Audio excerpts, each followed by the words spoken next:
Hello, awesome humans. Thanks again for jumping on. Hey, so I want to actually deal with something that I think is really important because it brings a lot of anxiety. And if I'm honest with you, even as somebody who's in the mental health world and behavioral science and psychology world, it's still actually when I first, discovered manifestation and Neville Goddard and was trying to understand it on my own, it actually brought a lot of anxiety. And so, I'm going to obviously kind of end this video with some techniques on things that you can do. But one of the questions I get a lot in my coaching is, do I have to wait, or what do I do during waiting? Okay, so, and one of the things that I want to deal with is the idea or the label of waiting, because remember, waiting means you don't have it. Okay, so if you're sitting there saying, oh, I'm still waiting. See, Neville says that the way that the law works is that there's a delayed reaction. Okay. Now, and here's the thing. I agree with almost most of what Neville puts out. I don't agree with his phrasing on that. Okay. One, because the brain doesn't like to wait, especially the ego. Okay. So if your ego, and your ego is very different from the inner self. So please hear this.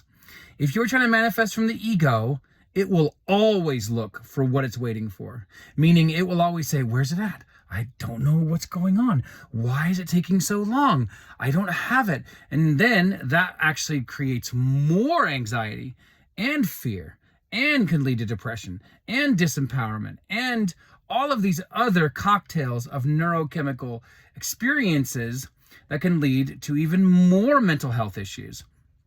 So I want to first and foremost give you one quick tool, which is don't call it waiting. Just call it living.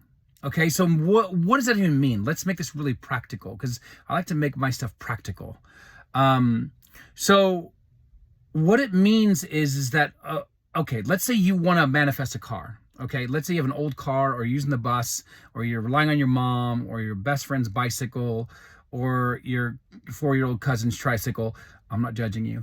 But like basically, what you want to do is during that process, during the interim, that you live life, not wait, because waiting means you don't have it, right? While you're living life, while you're going about your day-to-day, whatever you experience, right? If you go to work, you go to school, whatever it is, you're not waiting. You're never waiting for your desire, right? Unless you don't believe it's going to come. Right? Because again, the whole idea is that everything that you desire is already yours within. Already. There is no waiting. You have it. You're it. So if you want more confidence, then you're confident now. You want the 6-bedroom house, you're living in it now. You want the marriage, you're married now. Right? So again, let's make this practical. Let's go back to this idea of wanting to manifest the car. You're not waiting for the vehicle. Every single morning that you wake up, imagine before you even get out of bed that whatever the brand is, let's say it's Chrysler or whatever, or Jeep or, Volkswagen. Imagine that you're holding the key fob, right? And on most keys now, they'll either have like a logo or an image or even the actual letters of the actual brand. Imagine your finger going over that, like feeling the actual letters, spelling it out.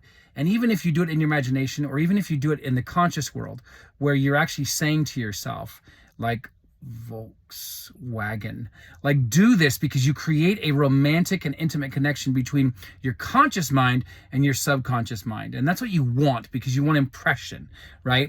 And impression just means that there is there's a binding relationship between the conscious and the unconscious mind. Okay.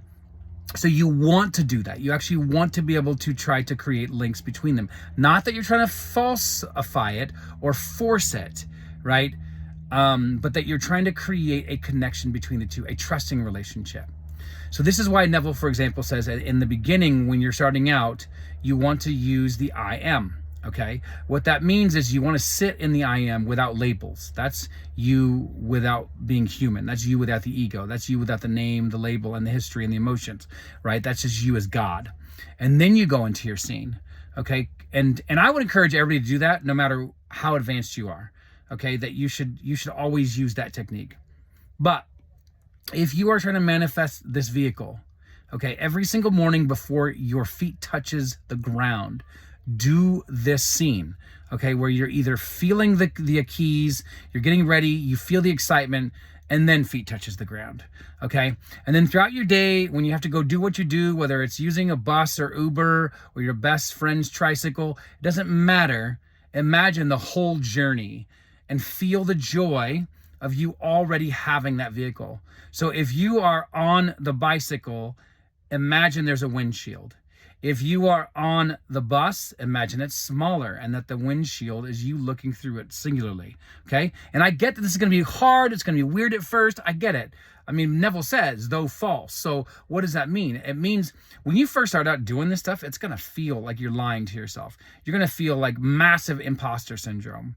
But you continue, you persist. And persist means you bring it with you everywhere you go.